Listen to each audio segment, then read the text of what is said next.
Assalamualaikum warahmatullahi wabarakatuh. Alhamdulillah, kita sekarang berada di hari Jumat dalam hadis Nabi. Hari Jumat ini Yaumul Aid, ya. Aidnya kaum muslimin setiap pekan. Antara Jumat dan Jumat yang lain kafarah. Apa itu kafarah? Dia menghapus dosa. Kafar, ya. Maka di hari Jumat ini karena dia Yaumul Aid, memang disunahkan kalau mau bikin acara rame-rame, traktir-traktir, bagi-bagi makanan, membahagiakan kaum muslimin, bagi-bagi hadiah, itu di mana? Hari Jumat. Ya. Nah, maka kita bersyukur di hari Jumat ini Allah karuniakan kita rizki yang mahal. Apa itu rizki? Bangun pagi, rizki sholat subuh berjamaah di masjid, rizki kemudian kita bermajelis ilmu hingga menuju syuruk, ya. Di hari Jumat ini juga aksar salawat, ya, disunahkan untuk kemudian memperbanyak salawat kepada Nabi Allah Muhammad sallallahu alaihi wasallam. Salawat kita kepada Nabi itu untuk hari Jumat ini dipersaksikan Nabi. Salawat itu apa sih? Allahumma, ya Allah, Allahumma sholli ala Muhammad. Itu yang paling pendek. Allahumma sholli ala Muhammad, ya Allah, karuniakan sholli. Sholli itu apa? Kesejahteraan, keselamatan, kebaikan, rahmat, barokah, itu tergabung di situ. Allahumma sholli ala Muhammad. Jadi salawat itu bukan menuhankan Nabi, ini harus difahami, ya. Ada beberapa yang jangan kebanyakan salawat nanti syirik. Ini nggak paham. Karena salawat itu diawali dengan apa? Allahumma. Salawat itu diawali dengan doa. Itu satu. Jadi salawat itu kita mendoakan Nabi untuk dapat yang baik-baik. Maka pertanyaan keduanya suka begini, emang Nabi butuh doa umatnya? Emang Nabi butuh disalawatin? Nabi nggak butuh sama sekali. Tetapi Allah Azza wa Jalla pun, bayangkan, innallaha wa malaikatahu yusholluna 'alan nabi. Salawat itu satu-satunya ibadah yang kita manusia lakukan dan Allah juga lakukan. Kita puasa, kita saja yang puasa. Kita sholat, kita saja manusia yang sholat. Allah nggak ikut-ikut sholat. Kita baca Quran, kita, ya, Allah nggak ikut-ikut baca Quran. Tapi untuk sholawat, Allah itu bersalawat dan kemudian mendorong hambanya untuk bersalawat.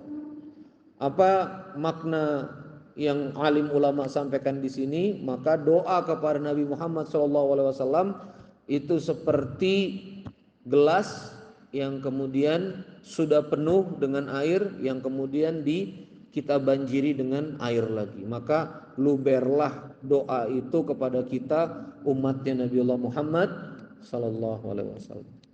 Dan ini perkara adab, ya, perkara adab. Apa itu perkara adab? Kita ini dapat nikmat Quran. Quran ini nikmat, Pak. Saya ketemu orang yang gak ngerti Quran, yang gak ketemu sama Quran, itu hidupnya nyalahin orang lain, stres, sumpek, merasa tertekan. Coba dengan Al-Quran. Wasta'inu bisabri wassalam. Muslim itu ajib. Kata Nabi Muhammad SAW, Muslim itu ajaib. Kalau dia dapat nikmat, dia bersyukur. Kalau dia dapat musibah, dia taubat, dia juga bersyukur. Karena apa? Dosa-dosanya diampuni Allah. Muslim itu ajib.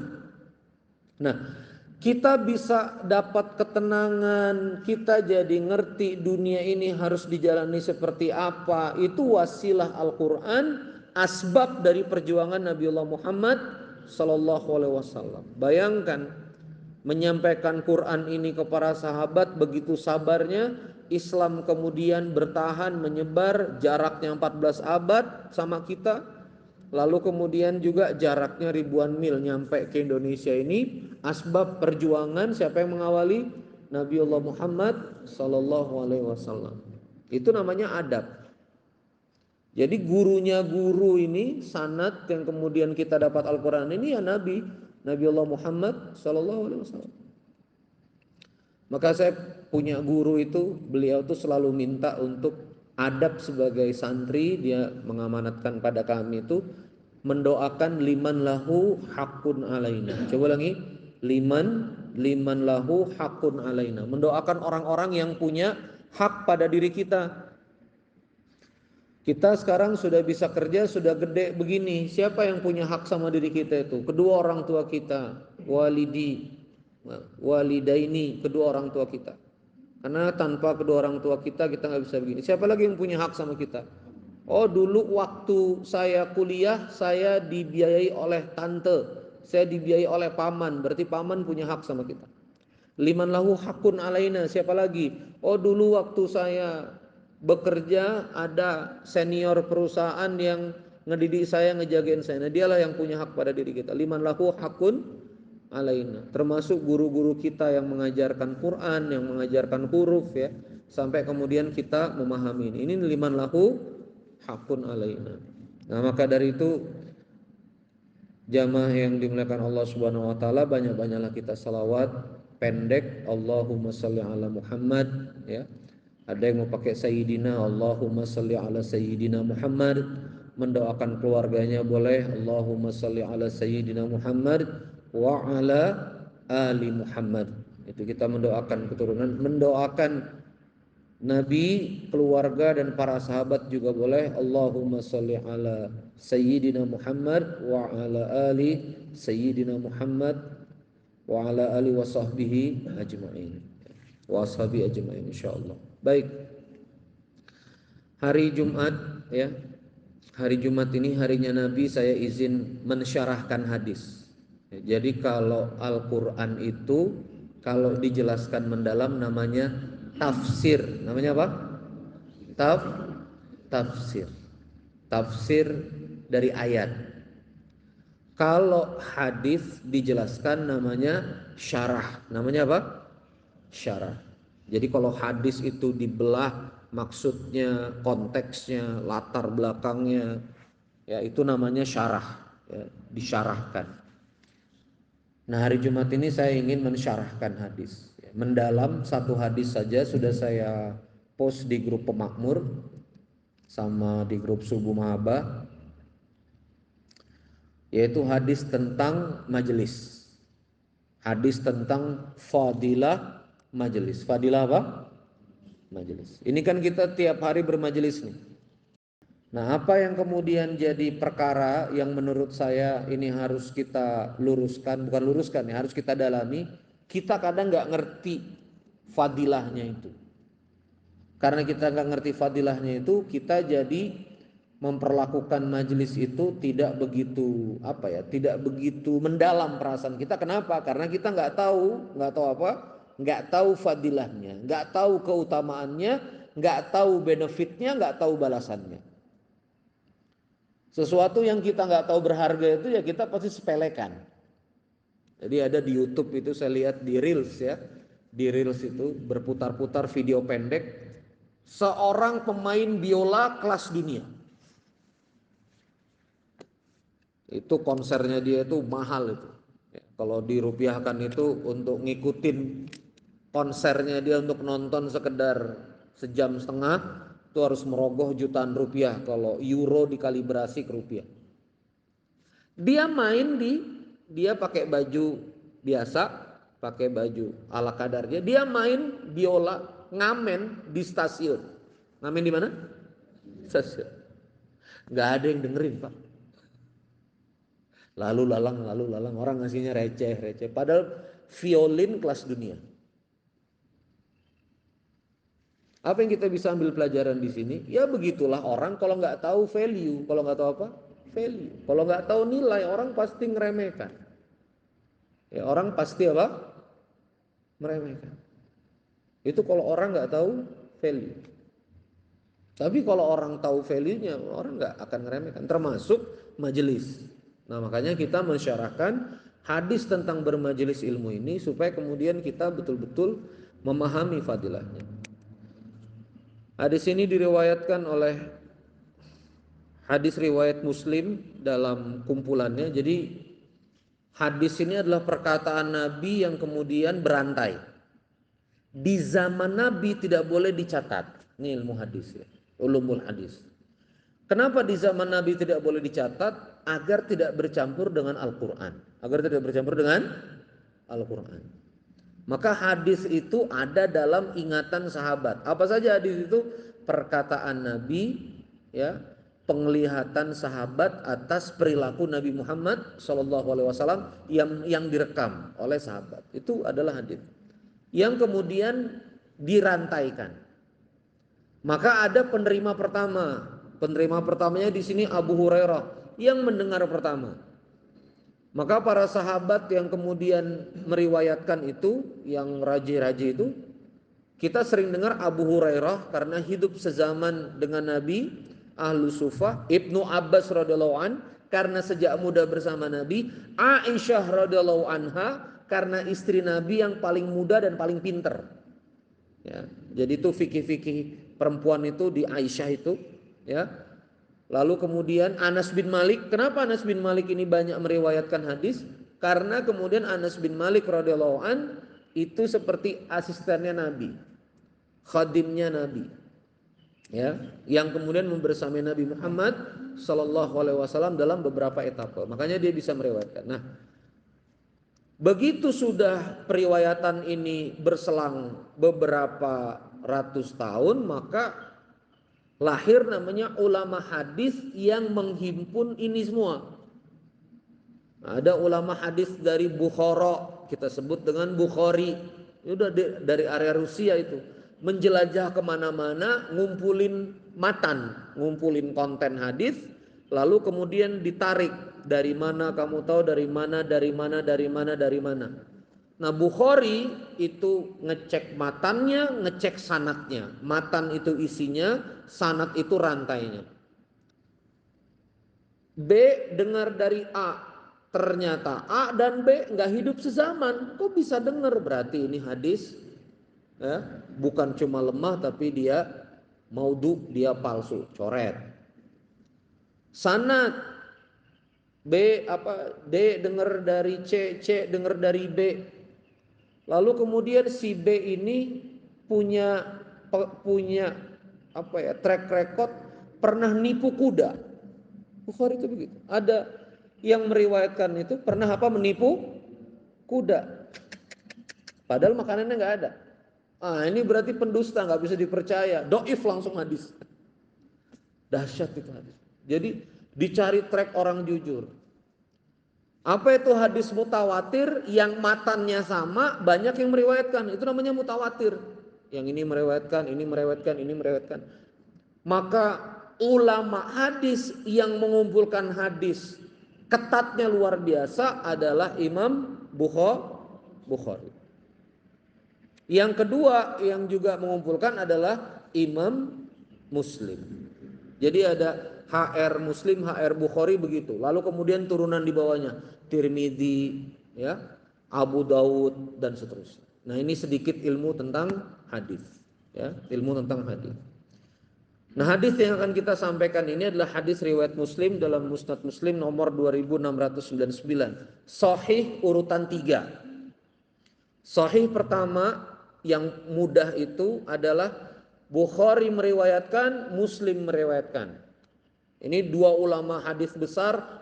Ini yang paling kuat. Sahihain, ya. Dia disahihkan oleh dua ulama hadis. Kitabnya itu berjudul Lu'lu' wal Marjan, mutiara-mutiara Rasulullah. Yang kedua Bukhari saja, yang ketiga Muslim saja. Itu sahih. Nanti turunannya berikutnya adalah hasan. Ya. Nah, ini juga harus dibedakan, ada dhaif secara matan dan sanad. Dhaif itu cuma lemah. Tapi bukan berarti hadisnya salah. Ini hati-hati.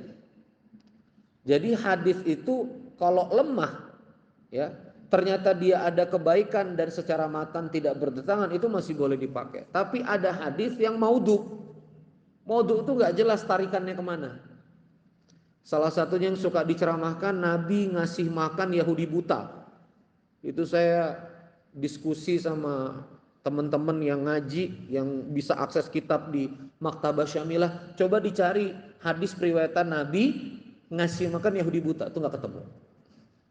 Jadi yang Nabi tiba-tiba Abu Bakar ngasih makan, terus kemudian kamu siapa? Saya adalah Abu Bakar. Oh dulu ada anak muda gini gini gini gini. Ah, itulah Nabi Muhammad, itu tidak ada periwayatannya. Itu maudhu. Itu apa?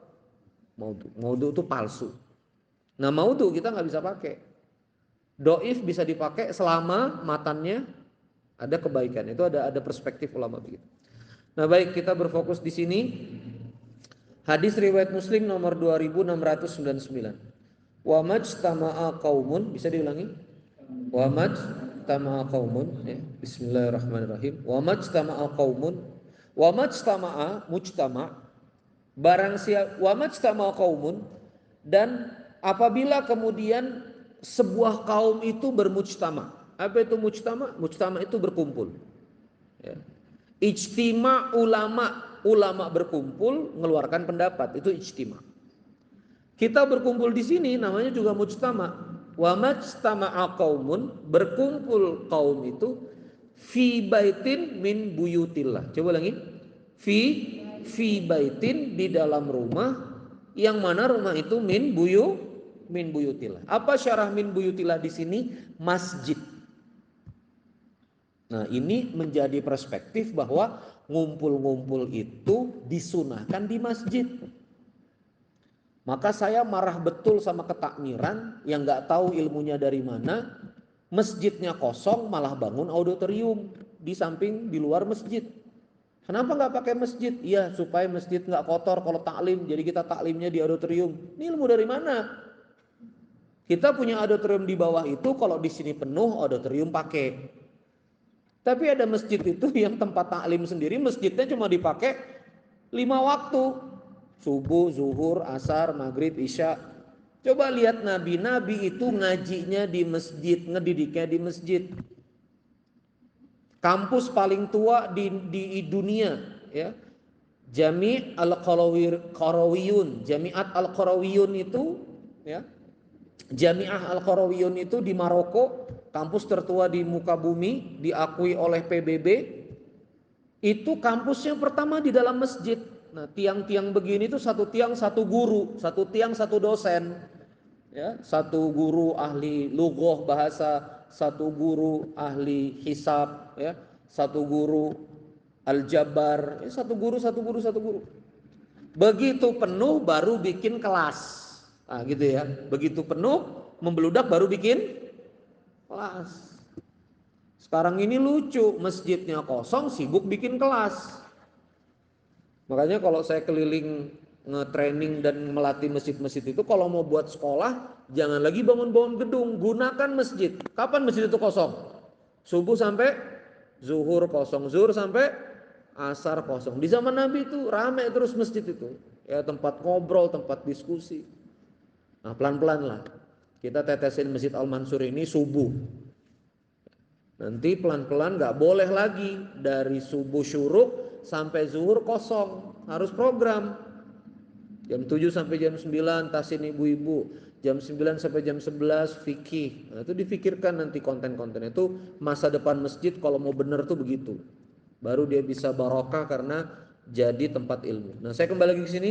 Wa majtama'a qaumun fi baitin min buyutillah. Apabila sebuah kaum itu berkumpul di rumah yang dimana rumah Allah, yatslunahu kitab Allah. Coba ulangi.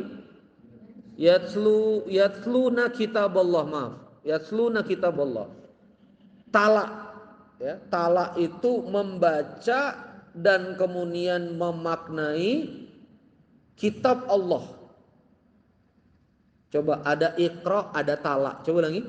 Ada iqra, ada talak. Ya, iqra itu baca, ya, bacalah. Talak itu juga baca. Nanti di sesi yang lain saya akan membahas apa bedanya iqra dengan talak. Yatsluna kitab Allah, membaca kitab-kitab Allah. Wa yatadarasunahu bainahum. Boleh diulangi? Wa yatadarasunahu bainahum. Yang kemudian mendaras kitab itu. Apa itu? Wa yatadarasunahu bainahum. Yang kemudian di Indonesia sering disebut dengan tadarus. Apa? Tadarus. Daras itu adalah mengangkat bagian bawah tanah ke atas. Kalau di Indonesia namanya apa? Ngebajak. Ngebajak tanah. Kan kalau Bapak Ibu lihat sawah kalau habis panen dia keras begitu, supaya mau ditanam lagi gimana caranya? Dibajak. Dari bawah ditarik pakai kebo atau pakai truk supaya tanahnya ke atas lagi. Menarik bagian bawah lalu kemudian ditarik jadi ke atas itu adalah daras. Maka tadarus pada Al-Quran adalah mengangkat makna yang tersembunyi yang belum difahami untuk difahami. Itu namanya apa? Daras. Mohon maaf ya, jadi kalau cuma ngaji lalu kemudian urutan itu bukan tadarus, tapi tilawah bergantian, tartibul mushaf. Tapi nggak apa-apa, nggak usah diubah-ubah. Berarti ini salah saya Ustadz, grupnya tadarus, nggak apa-apa. Tapi kita maknai lagi, tadarus itu daras, itu artinya mendaras, itu artinya membahas mendalam gitu loh. Yang sering kita lakukan subuh-subuh kemarin, ya kan? Kita baca ayat, kita daras, maknanya apa, maksudnya apa, itu namanya didaras. Jadi barang siapa berkumpul di rumah Allah, mendaras kitab Allah, membaca, membahasnya. Alim ulama menyebut mendaras itu bahkan dua arah. Habis dibahas kemudian direspon, itu daras. Ya, saya bahas biasanya wakil dari jamaah untuk diskusi, ya, Direktur Pak Agung, Direktur Len ya. Nah, itu namanya daras. Nah, itu namanya daras. Jadi barang siapa manusia berkumpul di dalam rumah, di mana rumah itu rumah Allah, wa yatadarasunahu bainahum, mereka membahas di antara mereka tentang ayat itu, maka fadilah yang Rasulullah janjikan, dan ini harus difahami ya, hadis ini walaupun Nabi yang mengucapkan, dia adalah juga janji Allah. Kenapa? Karena Nabi tidak berbicara sesuai wahyu. Kalau tidak sesuai wahyu, illa wahyu yuha. Nabi itu kalau berbicara pasti sesuai dengan arahan Allah Azza wa Jalla. Sepakat?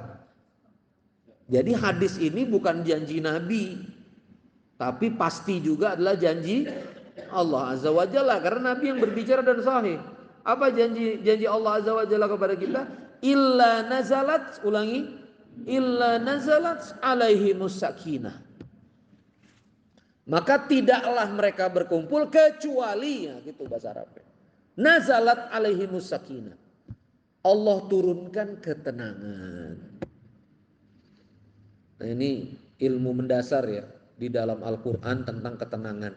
Ketenangan itu tidak bisa diproduksi oleh manusia. Supaya tenang healing dulu, nggak bisa. Supaya tenang jalan-jalan dulu, berapa banyak yang jalan-jalan malah bertengkar, nggak bisa. Ayo ngaku ibu-ibu, ya kan? Tawa-tawa tuh ibu-ibu. Nggak bisa. Ketenangan itu milik Allah. Makanya ayat Al-Quran semuanya huwaladzi anzala sakinata fi qulubil mu'minin. Dialah yang menurunkan ketenangan di hati mukmin. Jadi ketenangan itu di sisi Allah. Kelapangan hidup, ketenangan, keajegan itu di sisi Allah. Allah yang turunkan ke hati manusia. Makanya dia nazal. Setiap ketemu kalimat nazal di dalam Al-Quran, ya, innalladzina qalu rabbunallahu tsumma istaqamu tatanazzalu alaihimul malaikah. Nazal itu turun dari langit ke bumi. Wa anzala minas samaa'i ma, dari langit itu turun air, itu turun. Illa nazalat alaihimus sakinah, maka dari langit ini setiap kita bermajelis turun ketenangan itu. Kenapa ketenangan itu penting? Karena ternyata ketenangan itu adalah modal awal untuk datangnya pertolongan Allah. Ini saya pelan-pelan ya, pelan-pelan banget. Kalau kita lihat semua ayat-ayat tentang Allah turunkan junudan minas sama, tentara-tentara dari langit, itu pasti ayat sebelumnya Allah turunkan ketenangan. Nanti kita belajar semuanya.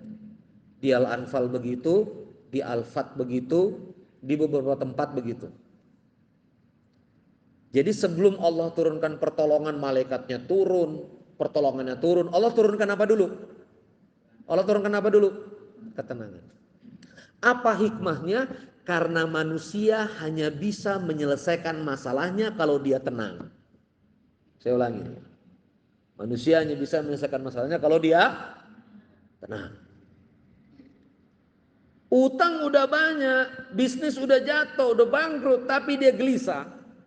Dia salahin keadaan, dia salahin ini, dia nggak tenang. Shadow, kabut, fogging. Dia ngelihat hidup itu berkabut, nggak jelas mau kemana. Hatinya nggak terima sama apa yang sudah terjadi.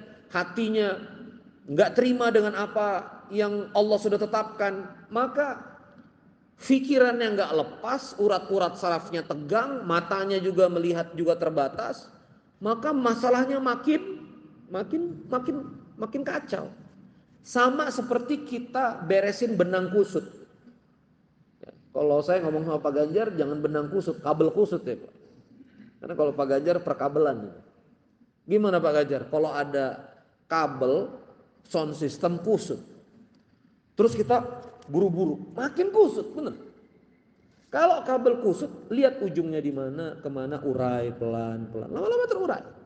Kita butuh ketenangan untuk mengurai kabel kusut, apalagi mengurai masalah hidup kita.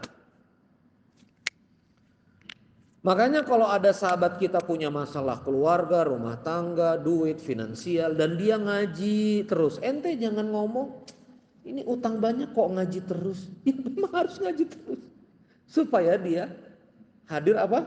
Ketenangan. Mana istri saya di luar ya? Istri saya tuh tahu kalau saya marah. Ciri-cirinya apa? Ngaji terus. Rada jelek emang. Jadi kalau saya tuh udah mau ngamuk, kesel, sedih Pak, itu saya menghabiskan Quran pada rotasi-rotasi yang nggak sebiasanya. Dari zuhur ke asar saya bawa ngaji. Karena saya tahu ilmunya bahwa kalau ada yang berat-berat itu, yang harus diundang itu apa? Sakinah. Itu makna pertama. Bahwa masalah itu modal awal penyelesaiannya apa? Tenang. Apa? Ilmu yang berikutnya. Gini. Kalau ada kolam, kita bikin kolam koi, abah lah kolam. Kalau kolamnya keruh, isi kolamnya bisa kelihatan nggak? Keruh nih kolam nih, isi kolam bisa kelihatan nggak? Koinnya indah pun nggak kelihatan. Dan hati-hati kalau kolam itu keruh, bisa aja dalamnya ular kobra ya. Bisa ya dalamnya lele udah segede tangan gitu. Tapi gelap. Maka supaya kelihatan ini isi kolam apa, kita perlu mengendapkan kotorannya dulu. Ngerti maksudnya? Endapin dulu kotorannya, baru kita bisa lihat nih makhluk di dalam kolam ini apa.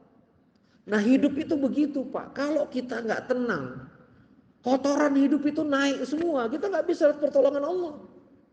Kita nggak bisa lihat apa? Pertolongan Allah. Tapi begitu kita tenang, nah ini mulai kelihatan. Mulai apa? Kelihatan.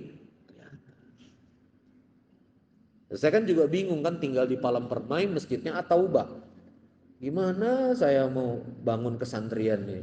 Orang tua semua, ya kan? Udah banyak ustadz-ustadz hebat tuh di At-Taubah gitu. Gimana saya? Saya ke masjid mana? Masjid yang nerima saya Al-Murabbi, jauh banget, sejam setengah kalau macet itu ke Al-Murabbi sana. Mulai tenang, mulai lihat peta. Oh ada Al-Mansur. Ceritanya begitu Pak. Maka Sabtu subuh beberapa hampir sebulan yang lalu ketemu Pak Ganjar subuhan. Jadi kalau tenang itu bisa kelihatan. Kita tenang, sarapan datang. Itu saking kita tenang. Mana ada subuhan tiap hari dikasih makanan. Tapi karena kita tenang, rileks. Ya, itu kita tenang. Itu yang kedua. Yang ketiga, Allah punya frekuensi. Allah punya apa? Frekuensi. Tahu HT nggak sih? Handy talkie. Saya kalau jalan safari dakwah rombongan 3 mobil, satu-satu pegang HT. Ya kan? Ayo Ustaz, misalnya aneh mau Indomaret dulu kiri, 3 Innova rapat. Itu safari dakwah Balikpapan Pontianak biasa sama Bunda. Masing-masing mobil pegang HT. Nah, HT itu bisa berkomunikasi satu handy talkie dengan handy talkie yang lain kalau frekuensinya apa? Sama. Main di gelombang mana kita? 88,9 MHz diputer. Ya kan? Yang bisa lang satu, merapat Garuda satu, Garuda satu gitu ya. Nah, tinggal ditekan, semua yang dalam satu gelombang bisa berkomunikasi. Nah, Allah Azza wa Jalla dan para malaikatnya ini punya gelombang, Pak. Gelombangnya namanya gelombang apa? Sakinah. Dijelaskan dalam gelombang otak di sebuah buku ya. Orang soleh yang kemudian bahkan meneliti gelombang ini, ada bukunya Kuantum Ikhlas, itu namanya gelombang alfa. Jadi kalau otak kita tertekan itu beta, kita tidur lelap, rapid eye movement, mata kita sampai gerak-gerak, itu tidur tanpa mimpi, itu namanya REM, rapid eye movement, itu gelombang theta. Waktu stres kita beta gamma, waktu kita tenang itu namanya gelombang alfa. Nah, alfa itu sakinah. Alfa itu apa? Sakinah. Maka untuk melihat orang hebat-hebat yang mampu menyelesaikan masalah. Tanya sama Pak Agung, di kantor itu yang bisa menyelesaikan masalah dan idenya ada terus, itu yang gerusak-gerusuk, marah-marah atau yang tenang? Yang tenang. Gimana nih problem nih, proyek udah mundur 3 pekan. Wah, vendornya begini, ini nggak sesuai schedule nih, kita udah over budget tuh, ngomong bakbuk bakbuk bakbuk. Kan saya juga lama di manajemen. Yang hebat itu biasanya yang tenang. Sok kalem we, duduk semuanya. Kalem, kalem. Oke. Terlambat berapa pekan? Sekian pekan. Vendornya ini oke. Kita bisa cari alternatif, apa yang kita bisa lakukan, set set set beres aja. Saya dulu pegang busana muslim. Satu toko kami masang billboard masih pakai wajah anak kecil artis yang kontraknya udah selesai. Mamanya mau nuntut. Kenapa di Depok foto anak saya masih ada? Kan kontrak udah selesai. Padahal itu agen kita, bukan ke pusat. Wah, udah gerusak gerusuk itu. Wah, nanti kita dituntut di shoe di ini di ini di ini. Saya bilang sok gue kalem. Udah tek akhirnya dapat solusi begini begini begini, nggak semengerikan yang dibayangkan gitu. Jadi makna ketiga kenapa sakinah itu penting, karena sakinah adalah frekuensi berkomunikasi dengan Allah. Mohon maaf ya, maka dari itu, itulah ulama kita itu Masya Allah hebat. Sebelum doa sama Allah, kasih wasilah jembatan. Apa jembatannya? Ngaji dulu, zikir dulu. Lihat habis sholat fardu kan, Subhanallah 3 kali, Alhamdulillah 3 kali, istighfar. Itu membangun gelombang alfa dulu, baru minta. Ini Assalamualaikum warahmatullahi wabarakatuh. Gini Allah, utang teh. Ya Allah, tagihan kia gimana? Kita aja sama manusia butuh bridging, bener nggak? Mau minta pulsa sama Pak Adi kan, Pak Adi ya Allah ganteng banget Pak Adi sekarang, Masya Allah. Sehat Pak? Sehat. Pak Adi udah gelisah nih, ini kayaknya ada maunya gitu. Gimana Pak Adi? Pijit-pijit, pasti ada gitu. Sama manusia aja pakai bridging, nggak mungkin Pak Adi ada pulsa nggak? Ngamuk juga Pak Adi. Memang manusia aja udah bridging. Nah itu dia ya, 3 hal. Jadi yang pertama apa? Illa nazalat alaihimus sakinah. Allah turunkan sakinah. Maka kalau sumpah nggak tenang, banyak-banyak bermajelis. Nggak apa-apa Bu, nggak salah. Banyak-banyak bermajelis. Ini subuh nih kita bangun ketenangan. Tapi gelisah lagi Ustadz. Majelis di YouTube. Tadi malam kan Masya Allah Pak Ganjar buka YouTube. Mau ngetes nama saya, Randy Saputra. Keluar. Ya, ratusan video majelis saya. Itu satu-satu dengerin aja. Kalau saran salah, kalau di YouTube cari yang lebih soleh lah ulamanya. Ya. Budi Asyari, Buya Yahya, Halimah Alaidrus, Hubaba.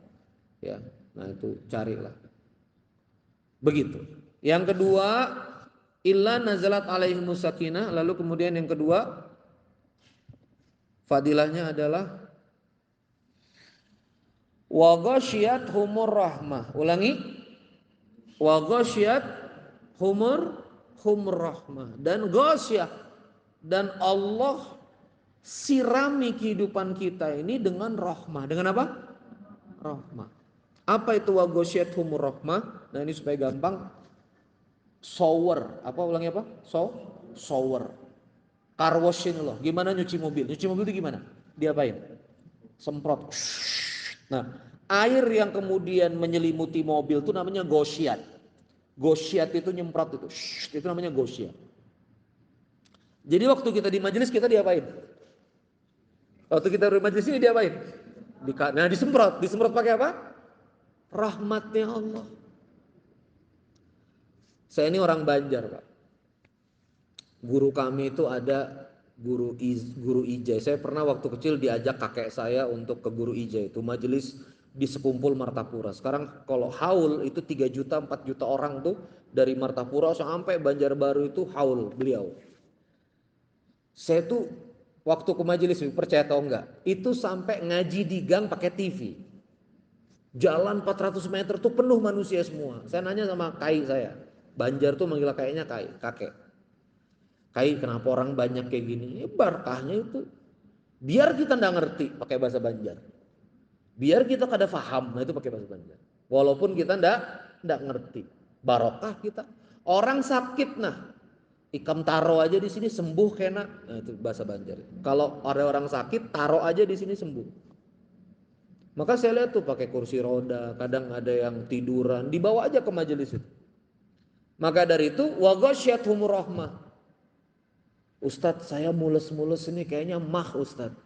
Udah di majelis aja, nanti saya bolak-balik Ustadz. Nggak enak sama Ustadz, saya bolak-balik kamar mandi. Nggak apa-apa. Saya dulu punya halako ya. Halako anak-anak ITB itu. Ada izin sama saya. Kang, saya mau ngaji tapi saya ini ngantuk Kang, takut tidur. Antum datang, antum tidur di samping saya. Bener loh, saya ngaji, dia tidur rebahan. Yang penting antum di majelis saja. Antum tidur nggak mau? Tidur betulan dia. Kang, maaf ya, saya habis ospek apa capek. Yang penting saya di majelis, dia tidur. Nah itulah kalau kita ngerti majelis. Kalau kita ngerti apa? Majelis. Wa ghasyiyatuhum rahmah. Ada dosa begini ya. Spesifikasi kotoran itu ndak semuanya bisa dihantam pengampunan dengan satu amal. Ada dosa yang bisa diistighfari. Ada dosa yang hanya Allah ampuni dengan antum bekerja. Ada. Ya, ketika seorang laki-laki bekerja dari pagi sampai sore untuk menafkahi keluarganya, maka Allah gugurkan dosa-dosa yang dosa-dosa itu tidak bisa digugurkan dengan istighfar. Hanya bisa digugurkan dengan kerja keras. Ada dosa yang hanya bisa digugurkan dengan amal soleh. Ada dosa yang hanya bisa digugurkan dengan ngasih makan. Ada dosa yang hanya bisa digugurkan dengan bermajelis. Wa ghasyiyatuhum rahmah. Itu satu. Yang kedua, rahmah itu kasih sayang Allah. Dia juga menjadi sebab balak musibah itu terhindar. Namanya juga kasih sayang. Gini loh Pak, saya misalnya CEO, dapat laporan. Kang, Abdul nih begini, ini Abdul ya. Abdul nih begini. Wah, ini pecat aja lah. Begitu saya mau pecat Abdul, ini simulasi aja dulu ya, lu jangan deg-degan.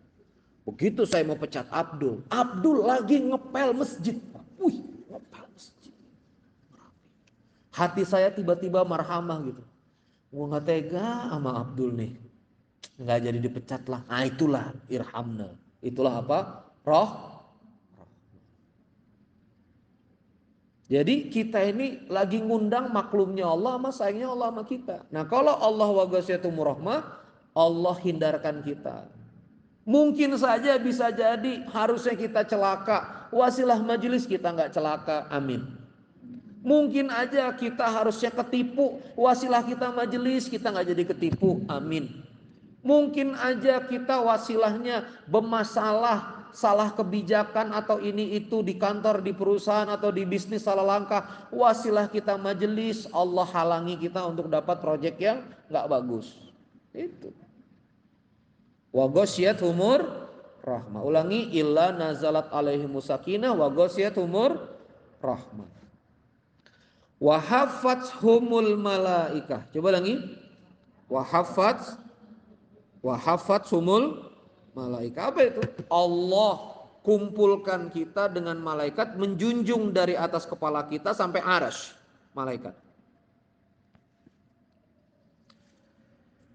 Ngapain penting ngumpul sama malaikat? Karena malaikat itu kalau ngumpul sama manusia dia mendoakan, Allahumma gfirlahu warhamhu. Ya Allah ampuni hambamu ini, rahmati hambamu ini. Penting ngumpul sama malaikat karena di akhirat nanti kita ketemunya siapa?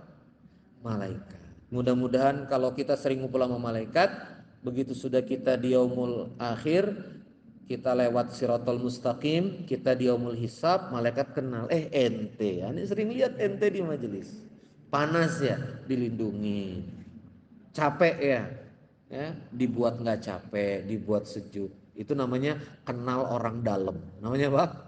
Kenal orang dalam. Ngantri kita konser, nggak kenal panitia, 3 jam. Kalau kenal sama panitia, Abah Aris ini dipanggil sama Ahmad Dhani, wah langsung. Karena apa? Orang dalam Ahmad Dhani, nggak pakai ngantri 3 jam. Gimana Bu? Pengen gaul sama malaikat apa setan? Bu, Pak. Makanya banyak-banyak majelis biar dikenal sama siapa? Malaikat. Nanti kita bahas lagi hadis mungkin di kesempatan berikutnya tentang malaikat sayyaratan, malaikat yang keliling cuma nyari majelis saja. Jadi ada malaikat yang bertugas nyari majelis. Dia keliling bumi untuk nyari apa? Mana majelis zikir, mana majelis Quran, mana majelis salawat. Begitu ada, malaikat itu manggil, wahai kawan-kawan, malaikat yang lain, ada majelis. Itu langsung malaikat itu membumbung sampai langit. Nah, apa yang malaikat lakukan? Hajat-hajat orang di majelis disimpan di sayap-sayapnya malaikat. Sahih itu hadisnya. Kita punya hajat apa, keinginan apa di majelis, itu naik. Walaupun kita nggak doa, itu naik ke sayapnya malaikat itu. Wa idza tafarraqu, ketika majelis itu bubar, malaikat itu terbang ila sama. Malaikat itu naik ke langit Allah dan meletakkan semua hajat-hajat di depan Allah. Apa kata Allah? Kabulkan semua, kabulkan semua, kabulkan. Dahsyat Pak majelis itu.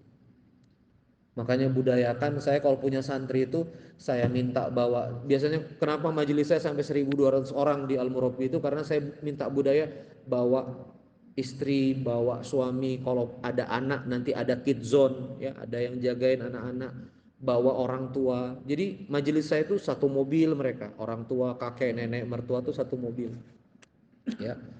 Majelis yang dahulu kala. Wa hafasnahumul malaikat, dan terakhir wa dzakarahumullahu fiman indah. Coba lagi. Wa dzakarahumullahu fiman indah, dan Allah menyebut-nyebut kita di penghuni-penghuni di sisi makhluk yang dimuliakan di sisinya. Allah menyebut-nyebutnya.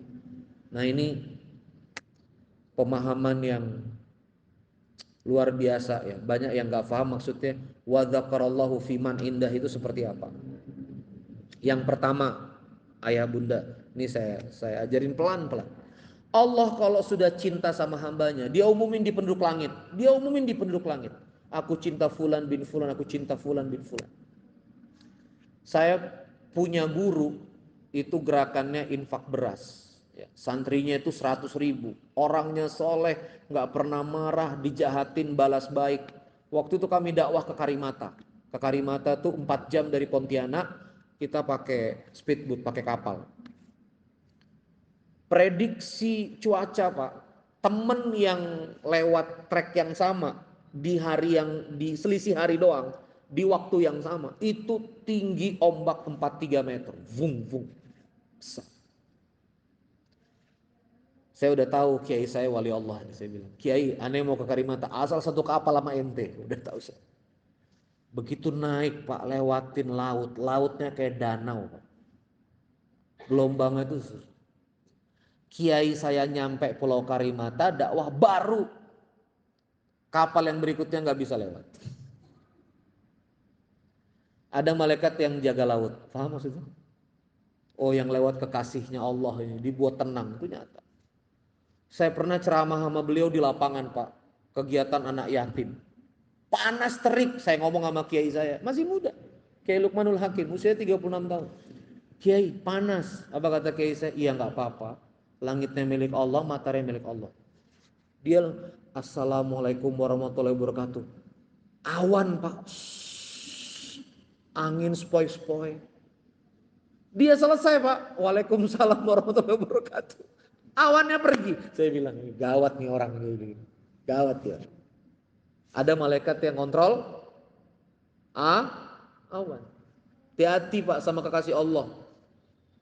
Hati-hati sama kasih Allah. Saya punya teman rohis, motornya dimacem-macemin, Pak. Remnya dibeginikan. Motornya bisa jalan. Aman aja. Ada malaikat yang jaga motor. Wa dzakarallahu fiman indah. Kenapa? Karena Allah sebut-sebut di malaikat, aku cinta ini, aku cinta ini. Makanya sering-sering di majelis ihtiram sama majelis supaya dicintai Allah Azza wa Jalla. Yang terakhir, Bapak Ibu sekalian, sering kita melihat dua ulama yang nggak pernah ketemu. Dua ulama nggak pernah ketemu. Begitu ketemu luar biasa. Ya. Bahkan ada orang-orang ya, banyak sekali itu kisah-kisah di mana seorang pengusaha itu diminta untuk kamu temui ulama begini-begini, dimimpiin kamu temui ulama yang ini, bantu dia. Nah, itu bagaimana hebatnya Allah kemudian memasukkan rasa cinta, memasukkan rasa haibah di hati manusia. Saya ngelihat guru saya itu dikasih sepatu LV 40 juta, dikasih gadget 35 juta, dikasih mobil Alphard. Saya ngelihat sendiri. Dan bukan infak ya, diamanatin gitu. Apa sih? Hibah hadiah. Bukan infak, bukan. Saya ngelihat sendiri. Itu makna wa dzakarallahu fiman indahu. Jadi gimana? Mau terkenal jadi seleb dunia, followers, atau lebih baik dari seleb langit aja? Gitu Wisnu. Kan Wisnu ini mantan artis katanya. Ustadz, dulu saya main film. Saya bilang, enggak, udah. Sekarang main film sama Allah aja udah. Filmin saya tahajud ya Allah. Filmin saya ngabdi, biar saya terkenal. Jangan kita kejar-kejar nu follower. Nanti nu kalau emang ente takdirnya emang jadi seleb, tenang aja, nggak usah genit. Ya. Ntar terkenal sendiri, ya, ada film sendiri, udah nggak usah sibuk audisi. Audisinya di Al Mansur aja. Ya Allah, saya audisi ngepel, saya audisi bersin. Audisinya di situ aja. Kurang lebih begitu ya Allah ya Rabbana. Wallahu a'lam bishawab. 6:12 syuruk. Mudah-mudahan kita jadi ahlul majlis ya. Orang-orang yang senang bermajelis ilmu, orang-orang yang kemudian semangat bermajelis ilmu, semangat kita berkumpul berhimpun. Tiap pagi rutinin aja begini. Setiap pagi kita bermajelis, bahas Quran pelan-pelan. Saya juga tirakat meniatkan yang sama. Ya. Jadi saya bercanda aja sama Abah kemarin. Bah, saya 20 pertemuan gak ada amplopnya loh, Bah, gitu. Harusnya udah 20 kali amplop nih, Bah. Bercanda aja itu, Bah. Kenapa sih URS ini sama Kak Ana ini monetesin majelis? Karena fadilah majelis itu luar biasa. Ngumpul, nah semuanya syarat masuk nggak kita? Ngumpul di masjid, baca Quran, syaratnya masuk nggak? Masuk. Berarti kita berhak minta sama Allah 4 gitu. Ketenangan, rahmat, malaikat, dan disebut-sebut Allah Azza wa Jalla. Terima kasih, itu saja hari Jumat. Barakallahu lak. Wassalamualaikum warahmatullahi wabarakatuh.